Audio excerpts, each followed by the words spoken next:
I've been thinking a lot lately about the connection between narrative and gameplay in video games. Video games are a unique art form in their ability to make you feel like you're experiencing a story firsthand instead of just hearing about it from someone else. But many games sacrifice this ability by separating their narrative and gameplay. They don't feel like a cohesive whole. Recently, I played two games that I think illustrate this problem perfectly. The 2019 game Control, developed by Remedy Entertainment, and Alien Isolation from 2014, developed by Creative Assembly. Alien Isolation has a great connection between its gameplay and story, while Control is lacking in that respect. Let's start with Control.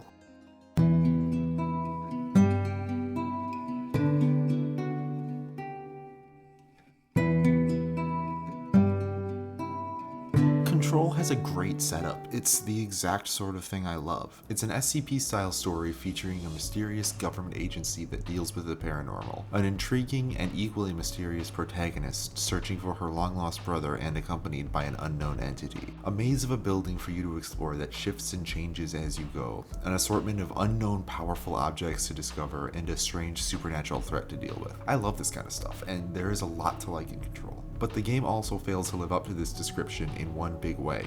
It sets up this intriguing world, but then takes the least intriguing option at every junction. The entire game is designed to convey a sense of strange mystery, from the score and sound design featuring constant whispering in the distance, to the haunting lighting, the level design, the story, everything. As you walk through the oldest house, it's filled with hints of the paranormal. Even that name, The Oldest House, it's perfectly mysterious and creepy, but the gameplay is disappointingly mundane. It doesn't continue any of that sense of strangeness. It's generic third-person shooting using a pistol that feels out of place in this world. You control the protagonist from a detached third-person view that separates you from the action and makes it difficult to build tension. The abilities that the game introduces as you progress help a bit, but in terms of video game mechanics, they are still very basic, and most of them aren't even required to progress the story, only giving them to you if you decide to complete the side quests. These abilities allow you to throw objects using launch, dodge enemies with evade, use debris to create a barrier using shield, fly around the map using levitate, and temporarily turn enemies to your side using seize.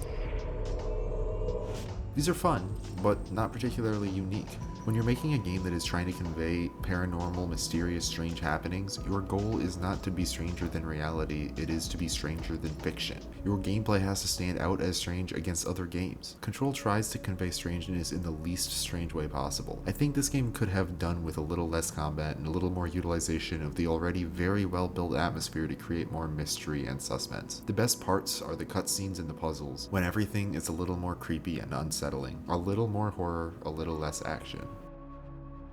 This disconnect between narrative and gameplay is called ludonarrative dissonance. It's not a rare issue in games. Some common examples are an open world game having an urgent story but sending you on much less urgent side quests at the same time, killing the feeling of urgency. Or a game that is set in a gritty realistic world but then requires you to shoot enemies dozens of times to kill them.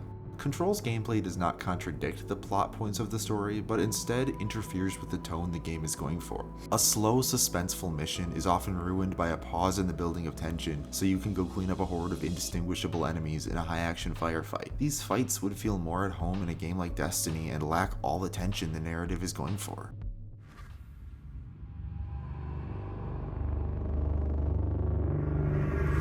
There's something I thought you should see before I finish this.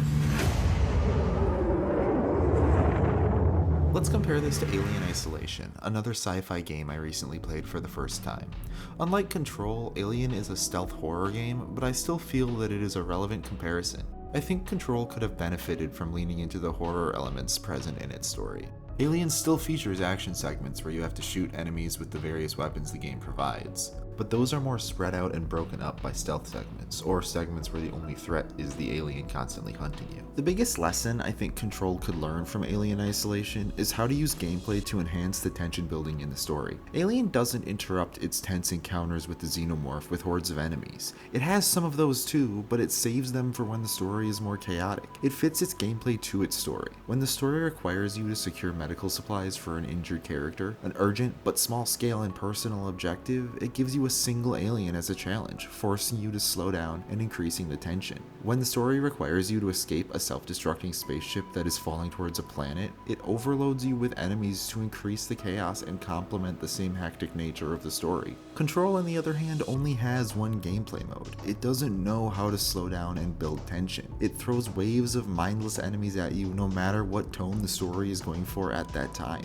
The Xenomorph itself is a tool that Alien Isolation uses very efficiently to maintain the same tone in the gameplay as the story. It helps immensely that the game has another threat on top of the mindless goons that are always hunting you. Always in... Whisper, please.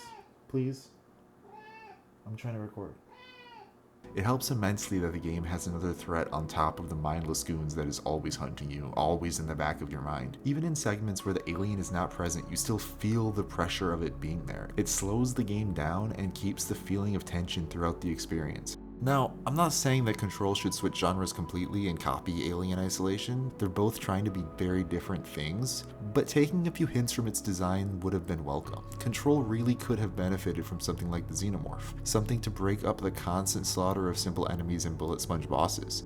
The few times Control tries using gameplay that differs from its standard offering are some of the best moments in the game, but it inevitably is interrupted with more mindless action. Not to turn this into a comparison, but I think that the characters and story of Control are much more interesting than Alien Isolation. If they had nailed the gameplay and better utilized the world like Alien did, this game could be something really special. This issue in Control is part of the larger issue I mentioned at the start. Too many games seem to see the gameplay and narrative as separate things. When playing these games, it doesn't feel like a cohesive experience. It feels like the game is broken into segments. You watch a story segment, then play a gameplay segment, then another story segment. They don't interact, and this hurts many games. Games separate themselves from other art because of their interactivity. You don't just watch or read the story, you experience it. You go through it firsthand, and when it's done, you feel more connected to a game because of that. By failing to combine the gameplay and story, you lose a big piece of what makes games special.